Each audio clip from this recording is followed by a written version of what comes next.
দূরে একটি রাজ্যে সেখানে এক সুন্দরী রাজকন্যা বাস করত, যিনি সহৃদয় ছিলেন এবং যারা তাকে চিনতেন তাদের সকলেই ভালোবাসতেন। যাই হোক, তিনি খুব বিকৃত এবং দাবিশীল। একদিন বনের একটি জাদুকর পুকুরের ধারে খেলার সময় সে তার প্রিয় সোনার বলটি ঘোলা জলে ফেলে দেয়। বিচলিত হয়ে সে কাঁদতে লাগল। ঠিক তখনই পুকুর থেকে একটা ব্যাঙ বের হয়। ব্যাঙটি প্রতিশ্রুতি বিনিময়ে তার বলটি পুনরুদ্ধার করার প্রস্তাব দেয়। তার বল ফিরে পেতে মরিয়া রাজকুমারী ব্যাঙকে চায় না জেনেই রাজি হয়ে গেল। ব্যাঙ ঘুঘু পানিতে নেমে সোনার বল নিয়ে ফিরে গেল। তার কথায় সত্য, রাজকুমারী বলটি নিয়ে তার প্রতিশ্রুতি ভুলে প্রাসাদে ফিরে গেল। কিন্তু সেই রাতে যখন সে ডিনার করতে বসল, দরজায় টোকা পড়ল। তার ভয়ের কাছে এটি ছিল ব্যাঙ, তাকে তার প্রতিশ্রুতি মনে করিয়ে দেয়। অনিচ্ছায় রাজকন্যা ব্যাঙকে তার টেবিলে যোগ দিতে দেয়। তারা খেতে খেতে ব্যাঙটি অদ্ভুত অনুরোধ করল। সে রাতে রাজকন্যার বিছানায় ঘুমাতে বল। বিরক্ত হয়ে রাজকন্যা প্রত্যাখ্যান করলেন।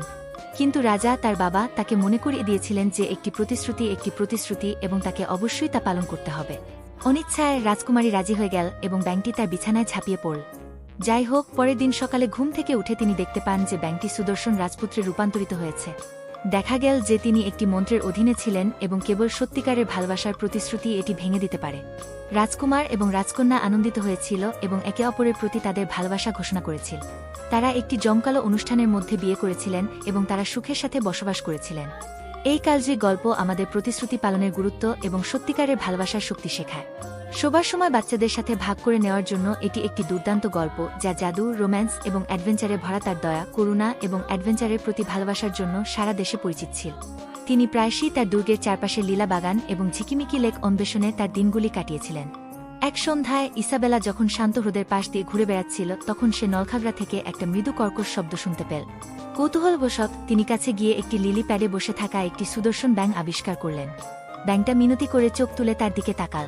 প্রিন্সেস ইসাবেলা ও ব্যাঙ কুকটে বলল, আমি আসলে একটি দুষ্ট মন্ত্রের অধীনে একজন রাজপুত্র।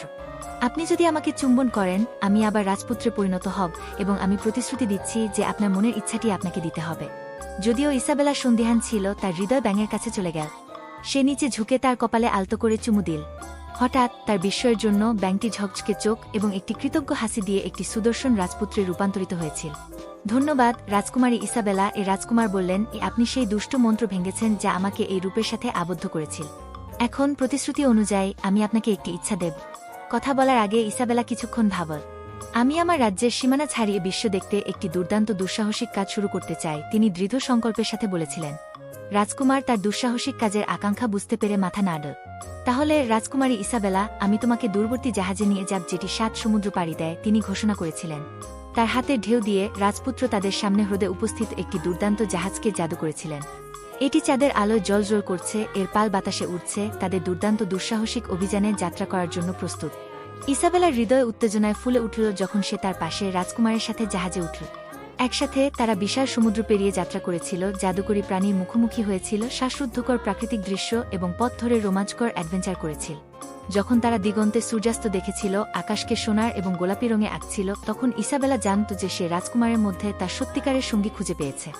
এবং যখন তারা অজানার দিকে তাদের যাত্রা চালিয়ে যাচ্ছিল, হাতে হাত রেখে, তারা জানত যে তাদের ভালোবাসা এবং বন্ধুত্ব তাদের যে কোনো চ্যালেঞ্জের মুখোমুখি হতে পারে। তাদের পথ দেখাবে এক সন্ধ্যায় প্রাসাদের বাগানের মধ্য দিয়ে হাঁটার সময় রাজকুমারী লিলি একটি জাদুকরী পুকুরের নিচে ঝিলমিল করে হোঁচট খেয়েছিলেন।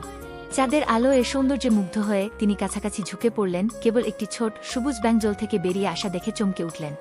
রাজকুমারী, দয়া করে আমাকে সাহায্য করুন। ও ব্যাঙটি মৃদু কণ্ঠে বল, আমি একটি সাধারণ ব্যাঙ নয়, আমি একটি দুষ্ট মন্ত্রের অধীনে একজন রাজকুমার, শুধুমাত্র একটি দয়ালু রাজকন্যা।